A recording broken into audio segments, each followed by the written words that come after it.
Hello students, how are you all. हम लोग पढ़ रहे हैं नाइन्थ की एम्प्लॉयबिलिटी स्किल यूनिट 1 कम्युनिकेशन। इसे हम सेशन 9 में पढ़ेंगे आस्किंग क्वेश्चन की। और ये sometimes asking too many question as shown. कई बार ऐसे ही क्वेश्चंस होते हैं जो आप डर जाते हो उसको मैं कैसे पूछूं, जैसे which book should I read, I didn't know how to solve this problems, how will I complete this work, I can't understand, whom should I ask, मुझे किससे पूछना चाहिए, मैं कैसे काम पूरा करूं। तो ऐसे कुछ क्वेश्चन होते हैं जिनके आपको क्वेश्चन को आंसर चाहिए होते हैं। तो इस सेशन में आप यही लर्न करोगे इंपॉर्टेंस ऑफ आस्किंग क्वेश्चन की, क्या इंपॉर्टेंस रहती है इन क्वेश्चन को पूछने की और कैसे आप इनके बारे में इन्फॉर्मेशन को निकाल सकते हो। करेक्ट क्वेश्चन पूछोगे तभी उसकी इन्फॉर्मेशन सही मिलेगी आपको। नीड क्या रहती है आपको क्वेश्चन पूछने की। A question is a request for information as shown in figure. जैसे हमने क्वेश्चन फिगर में दिखा रखा है कि where will I find the answer to question 2, read the fourth lesson from your English textbook. तो अब जैसे वो क्वेश्चन पूछ रहा है कि where will I find the answer to question 2, मैं आपको क्वेश्चन 2 का आंसर कहाँ से ढूंढ सकता हूँ। तो वो उसको आंसर दे रही है, read the fourth lesson from your English book, कि फोर्थ लेसन रीड करो, वहाँ से आपको आंसर मिल जाएगा। तो देखो इसमें क्या नीड पड़ी कि उसको क्वेश्चन 2 का आंसर नहीं मिल रहा था, इसलिए उसने क्वेश्चन पुटअप किया। उसको रिप्लाई मिला कि यहाँ पे आपको उस क्वेश्चन का आंसर सही मिलेगा। तो it could be any type of information, कोई भी इन्फॉर्मेशन हो सकती है, चाहे वो कोई आपके टेक्स्ट बुक का क्वेश्चन हो या किसी पर्सन की या किसी प्लेस के बारे में कोई इन्फॉर्मेशन हो। जैसे asking question help us to gain new knowledge. अगर हम आस्क करेंगे, क्वेश्चन पूछेंगे, तो हमें उससे क्या क्या चीज़ें मिलेंगी, किस चीज़ की हेल्प होगी हमारी। हमें न्यू नॉलेज मिलेगी, इन्फॉर्मेशन मिलेगी। Make sure that we know is correct, ये भी पता होगा कि हमें करेक्ट क्या चीज़ है और हम क्वेश्चन अच्छा सही पूछ रहे हैं या नहीं। Avoid doubts, confusion, misunderstanding. इससे क्या होगा, डाउट्स और कन्फ्यूजन मिसअंडरस्टैंडिंग क्लियर होंगी अगर आप क्वेश्चन पुट अप करोगे। Start talking to people by asking about them and their idea. इससे आप दूसरे लोगों से उनके आइडिया के बारे में पूछ पाओगे। अब how to make sure we have complete information, और हमें कैसे पता चलेगी कि हमारे पास कंप्लीट इन्फॉर्मेशन है। If you do not have information about how to reach a place, you will not be able to reach it. अगर मान लो आपको कहीं जाना है, आपको उसके बारे में इन्फॉर्मेशन नहीं पता कि इस जगह पे कैसे पहुंचना है, तो आप नहीं पहुंच पाओगे। तो if you do not know how to do some work, you will not be able to complete it. जब आपको पता ही नहीं होगा उस काम को करना कैसे है, तो आप उसको करोगे कैसे। तो unless you ask question and get information, तब तक जब तक आप किसी से रास्ता नहीं पूछोगे, या तब तक जब तक आप किसी से क्वेश्चन नहीं पूछोगे, तब तक आप उसका आंसर नहीं मिलेगा। तो asking all the correct question at the right time is also important. Correct question पूछना और सही समय पे पूछना, ये एक इम्पोर्टेंट है इस चीज़ के अंदर। कि अगर क्वेश्चन पुटअप कर रहे हो, जैसे ऊपर है आपको कहीं जाना है, कहीं पे पहुंचना है, तो अगर आप उससे एड्रेस पूछोगे किसी से सही टाइम पे कि आपको कहाँ जाना है, सही एड्रेस बताओगे उसको, तभी वो उसको आंसर देगा। कोई काम है आपको नहीं करना आ रहा, आपको उसके लिए सही क्वेश्चन पुटअप करोगे सही, आप तभी आपको उसको सही रिप्लाई मिलेगा। तो कुछ एग्जांपल्स हैं देखिए इसके। जैसे क्वेश्चन है, कुछ वर्ड्स यूज़ करते हैं हम क्वेश्चन पुटअप करने के लिए, who, where, when, what, why, how. अब इनको यूज़ कब किया जाता है ये देखिए।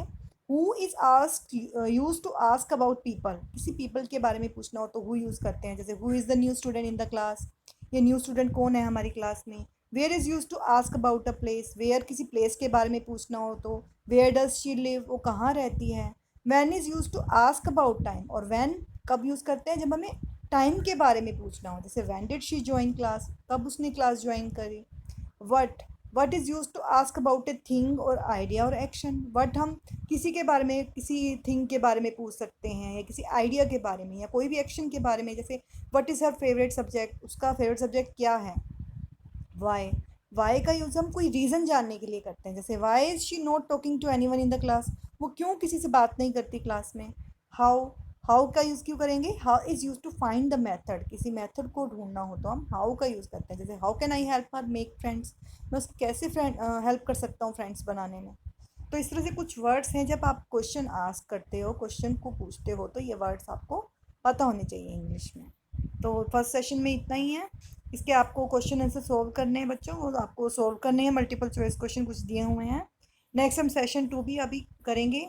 नेक्स्ट सेशन क्या है इसका, आस्किंग क्वेश्चन 2, कि अ question is a sentence. Question क्या हो सकता है, कोई सेंटेंस भी हो सकता है, कोई फ्रेज भी हो सकती है। फ्रेज मतलब जो आप मुहावरे लोकोक्तियाँ यूज़ करते हो हिंदी में। वर्ड भी हो सकता है, कोई भी इंफॉर्मेशन हो सकती है जो किसी से पूछी जाए नॉलेज के लिए। और एक क्वेश्चन के बाद हमेशा क्वेश्चन मार्क भी लगता है।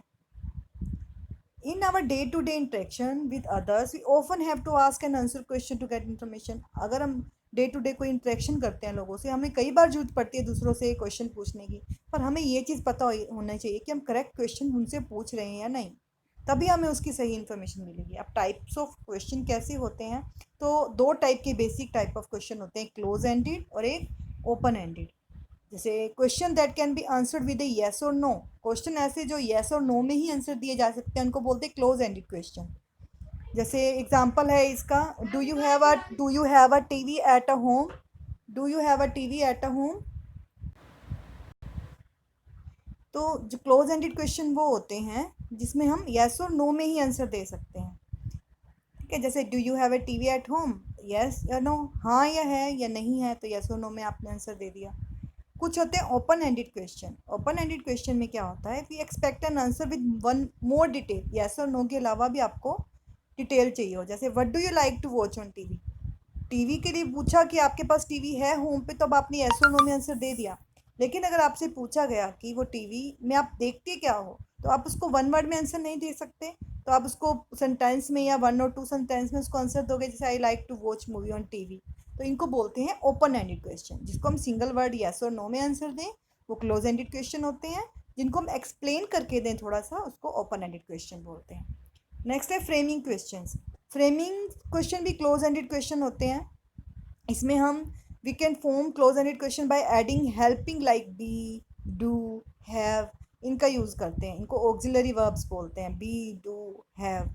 इसमें हम जैसे यूज़ करते हैं कैन, शैल, मे, कुड, ये भी यूज़ कर सकते हैं। जैसे एग्जांपल है, I like it can be exchange into a close ended question by adding the word before the subject I, this create the close ended question. Do I like it, do you like it, ठीक है। Should I do this, should you do this, could I use this, may I come इन।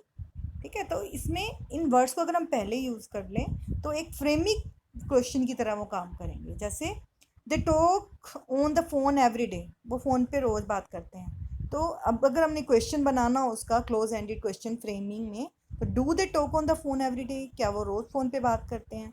जैसे एक sentence है, you share your lunch with your friends, तो could you share your lunch with your friends, क्या आप कर सकते हो अपने फ्रेंड्स के साथ लंच शेयर कर सकते हो। तो इस तरह से ये आप इन वर्ड्स को जो मैंने ये ऊपर बताए हैं आपको, can, shall, may, should, could, be, do, have, ये ऑक्सिलरी वर्ब्स होती हैं। इनको आप पहले लगा के, मोडाल्स भी बोल देते हैं इनको, आप वर्ब्स भी बोल देते हैं, इनको पहले यूज़ करके आप फ्रेमिंग क्लोज एंडेड क्वेश्चंस बना सकते हो। ठीक है, तो इसमें जैसे कुछ सेंटेंस ऐसे भी दे रखे हैं, जैसे I cook dinner, do I cook dinner, she can cook dinner, can she cook dinner, they cook dinner, do they cook dinner. तो ये सारे क्लोज एंडेड क्वेश्चन है विद हेल्पिंग वर्ब्स।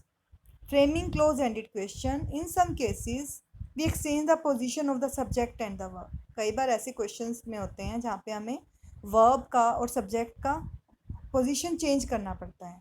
जैसे सब्जेक्ट और वर्ब का, सब्जेक्ट मैंने आपको बताया, जैसे ही, शी, इट, या किसी का भी नेम हुआ वो सब्जेक्ट हो गया। वर्ब आपको पता ही है, गो, सिंग, ईट, ये वर्ब होती हैं। जहाँ पे हम कई बार हमको इन दोनों को एक्सचेंज करना पड़ता है, जैसे he is there, is he there. ठीक है, they were cleaning their room, were they cleaning their room, you can help me, can you help me. इसमें देखो हेल्पिंग वर्ब और सब्जेक्ट की जगह चेंज हो गई है, हेल्पिंग वर्ब पहले आ गया है और सब्जेक्ट बाद में आ गया है। तो क्वेश्चन यहाँ से भी ऐसे बन सकते हैं।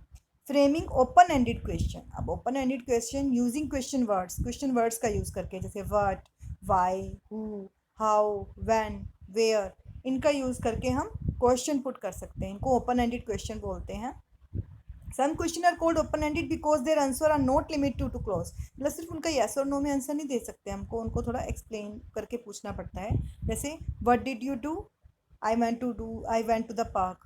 Why did you go there? I went to meet my friend. How did you go? I cycled, कि मैं वहाँ साइकिल चलाने जा रहा हूँ। Why did you go there? आप क्यों जा रहे हैं? मैं वहाँ पे फ्रेंड से मिलने जा रहा हूँ। What did you do? आप कहाँ जा रहे हो? आप क्या करने जा रहे हो? मैं अपने पार्क में जा रहा हूँ। ठीक है, तो इस तरह से कैसे इसके आंसर बनाए गए हैं इन वर्ड्स का यूज़ करके, what, why, who, how, when and where.